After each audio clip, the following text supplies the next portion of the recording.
everyone, it's Old Guardian here, and the Cenarion family is coming to Warcraft Rumble. Blizzard just revealed the next season, Season 7, and we have Cenarion Family incoming, we have Moonglade, the new zone incoming, we have a new Cenarion event incoming, so let's take a look at what's coming to Rumble next week. Season 7 is going to take place between July 10th and August 20th, and will introduce Cenarion Family, 2 leaders, 3 troops. That was teased already quite some time ago. The Cenarion Festival event, a 3-week event where you can earn some of these minis and other stuff as well. Moonglade campaign zone. The first Cenarion Family Week in the dungeons is going to be from July 14th to July 20th, and Cenarius and Onu will be on the grid at that point, so if you don't have them yet, you can just buy them from the grid. But you can also get them already before that, because they are going to be in the Guild War Chest and as PvP rewards, both Cenarius and Onu, the leaders of the Cenarion family. When it comes to existing mechanics, for the heroic campaign in the future is going to work so that you will need to complete each mission with 5 families. You can choose any 5 families, you can skip 1 family in the future, and just go with any 5 that you like. New Guild War Chest tomes are going to come for Cenarion Family, but the overall requirements for that mini and the emote and the epic core 10k, 20k, 30k, those are going to be unchanged. And Family Week, the first Cenarion Family Week is on July 14th, and the rotation in the future is going to be Alliance, Horde, Cenarion, then Blackrock, Undead and Beast, so a 6-week rotation. The Cenarion Festival makes use of the new event interface. You need 40 sigils in order to participate in the Cenarion Festival. 40 sigils from an experienced player starting from scratch, it takes like 4 hours, 4.5 hours, something like that. So that's something that even new players can get into right on their very first days. It's unconfirmed whether the Cenarion Festival is going to replace Blingtron and Darkmoon Fair during its duration, but I find it very likely because after all there's only one place for events in the interface right now. Cenarion Festival is going to be a solo event, and if you work hard enough you can earn all the rewards from the tree. So this is unlike Blingtron and Darkmoon Fair where you have to pick and choose, but apparently some of the quests should be quite hard. But anyway, I'll give guides if there's anything that warrants a guide for this one. Quests are going to be weekly themed during this event. First there's going to be 2 Cenarion minis added to all armies. There's going to be a week where your army is going to be replaced by Cenarion dual family armies, so Cenarion plus something else. And finally, there's going to be a week where if you mine, it's going to grow a treant that's going to fight for you. Also, Moonglade Zone is going to continue the current campaign. Normal Moonglade is going to unlock once you have 74 sigils, so according to the usual rules. And Heroic is going to unlock after you have completed the normal. Heroic is going to be levels 26 to 27. This continues the campaign after Blackrock Mountain. 5 new campaign missions are going to be Brumeran, Shadeleaf and Omnuron, Brightwing, Cenarius and Ysera. We don't have any more details about this yet, but I will obviously make guides for these when they are available.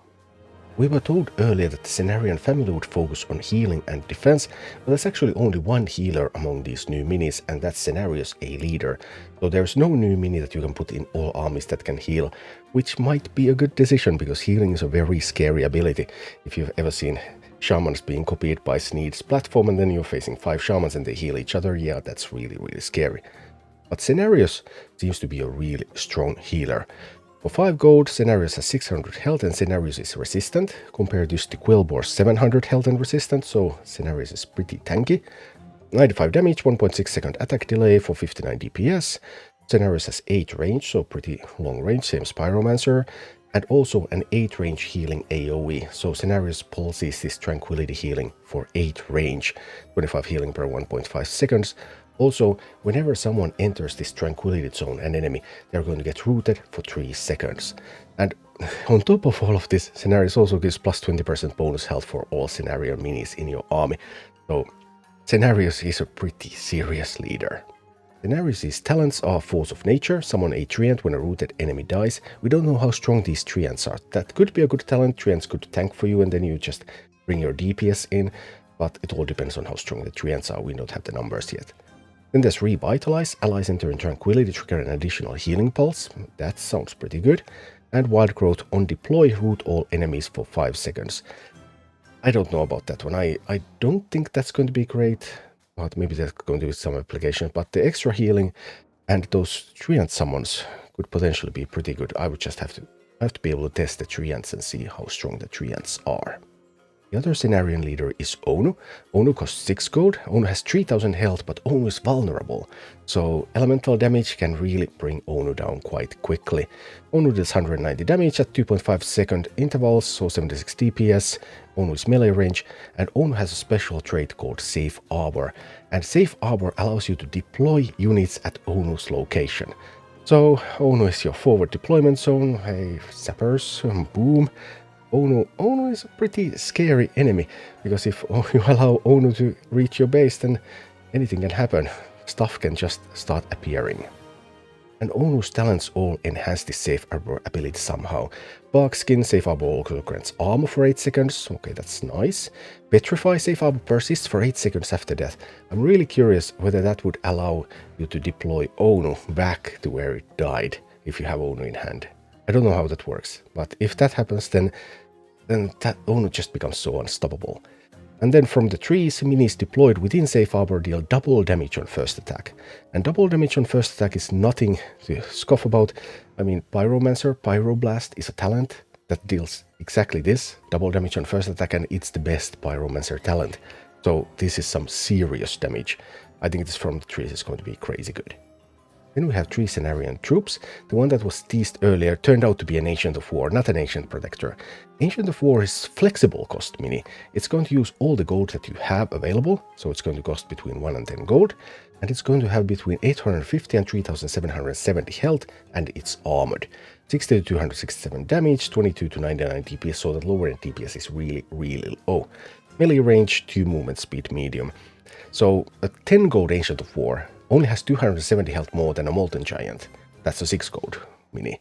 And a 6 gold Ancient only has 1945 health compared to 3500 of Molten Giants, so yeah, the scaling doesn't really keep up that well. In low levels, the health scaling is fine. It has real low DPS compared to something like a Ghoul. So let's play 2 gold Ancient. It has basically an armored Ghoul health-wise, but then it only deals under 30 DPS, whereas Ghoul has around 60-ish. So at low cost, the DPS is low, but the health is fine. But then we get to high cost, then the health is no longer fine either. So you probably want to play Ancient War actually as low cost mini, so that it would be a little bit more tanky that way. Ancient of War has some interesting talents. First, the Sapling. If played for 4 gold or less, gain 50% movement speed. So movement speed would be 3 instead of 2, so then its movement speed would match that of a Fairy Dragon, which could make it also resistant. You can see where this is going. So if you want a 3-speed tank, a pretty sturdy 3-speed tank, then Ancient of War with Sapling could be that. Then there's Behemoth. If played for 6 gold or more, gain siege damage, so then it becomes even closer to a Molten Giant, except the Molten Giant is just better. So yeah, that's not much of a thing. And the interesting one, Lightning Rod. Redirect enemy unbound deploys to current location. So enemy plays an unbound and it's going to be deployed where the Ancient is.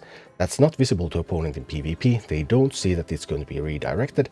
But if they pay attention, Behemoth and Sapling, you can kind of see whether Ancient of War has those talents. So you might be able to figure out that, okay, they're using Lightning Rod. So Lightning Rod or Sapling is probably the talent to pick. I'm a little bit intrigued about that 3-speed, pretty sturdy tank that's quite fast. I'm just not sure if I need a faster tank, but we'll see, because 3 is not fast, 3 is medium fast, 4 would be fast speed, but yeah, some interesting things. The second Cenarion troop is Bog Beast, 3 gold, 1000 health and resistant. 165 damage, 2.5 second attack delay, so 66 DPS, melee range, 1.5 movement speed, so this is slow, this is abomination slow. This is comparable to Ghoul, but it's slower, it's 1 gold more expensive, and it's resistant. It's also kind of comparable to Null Brute, where it's very similar except that it's resistant, has a little bit less health, and doesn't have an AoE attack, so maybe there's a place for this, because it is a resistant tank, but it is so incredibly slow, it can't like catch up with Cenarion or anything, so we'll see whether it's too slow to be usable. Bog Beast's talents are Flourish, heals received are 30% more effective, okay, so that wouldn't be nice synergy with Cenarius, but it can't keep up with Cenarius, ouch. Living Wood, gain armor until 50% health, so then it's armored and it's resistant at the start, and that is interesting. Rampant growth on death root nearby enemies for 6 seconds, I'm not too big of a fan of that one. And finally we have Moonkin, 4 gold, 450 health, close to Shaman health, so actually pretty sturdy. 140 single target damage and 75 area damage, and it alternates between single target and area attacks.